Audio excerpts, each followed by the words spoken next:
സംസ്ഥാനത്തെ പാലങ്ങൾ ദീപാലങ്കൃതമാകുന്നു. സംസ്ഥാനതല ഉദ്ഘാടനം കോഴിക്കോട് ഫറോക്ക് പാലത്തിൽ മന്ത്രി PM മുഹമ്മദ് റിയാസ് നിർവഹിച്ചു.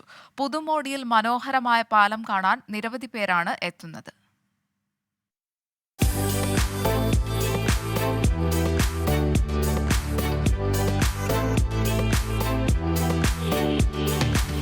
ചാലിയാറിന് കുറുകെയുള്ള ഫറോക്ക് പഴയ പാലത്തിന് ചരിത്രപരമായ വിശേഷണങ്ങൾ ഏറെയുണ്ട്.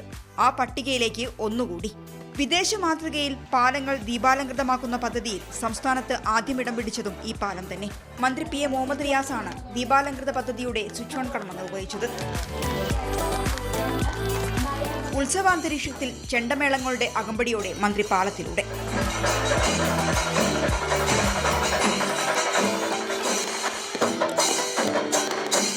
നിരവധി പേരാണ് പാലത്തിലെ പുതുകാഴ്ച കാണാനെത്തിയത്.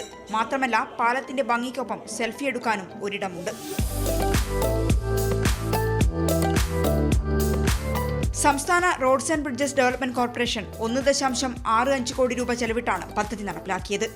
പാലത്തിൽ അപകടങ്ങൾ കുറയ്ക്കാനും പ്രത്യേക സംവിധാനം ഒരുക്കിയിട്ടുണ്ട്. വലിയ വണ്ടി ഇവിടെ തട്ടലൊരു സ്ഥിരം പരിപാടിയാണ്. അപ്പോൾ അത് പരിഹരിക്കാൻ ഇപ്പോൾ വയനാട് എഞ്ചിനീയറിംഗ് കോളേജിലെ വിദ്യാർത്ഥികളുടെ പ്രത്യേക ഒരു അലാറവും മറ്റും ടെക്നോളജി ഉപയോഗിച്ച് ചെയ്തു. റെഡ് ലൈറ്റ് കത്തും. അപ്പോൾ അങ്ങനെയുള്ള സാധ്യതകളൊക്കെ ഉപയോഗപ്പെടുത്തി. പിന്നെ വാഹനക്കുരുക്ക്, ഗതാഗതക്കുരുക്ക് ഒരു വലിയ പ്രശ്നം അവിടെ. അത് ഇവിടെ മാത്രമല്ല, മൊത്തം അത് പരിഹരിക്കുമ്പോൾ ചെറുവണ്ണൂർ ഒരു മേൽപ്പാലം വരാൻ പോകുന്നു. പാലങ്ങൾ ദീപാലങ്കൃതമാക്കുന്നതിലൂടെ ടൂറിസം സാധ്യത കൂടി വർദ്ധിപ്പിക്കുക എന്ന ലക്ഷ്യവുമുണ്ട്. 24 കോഴിക്കോട്.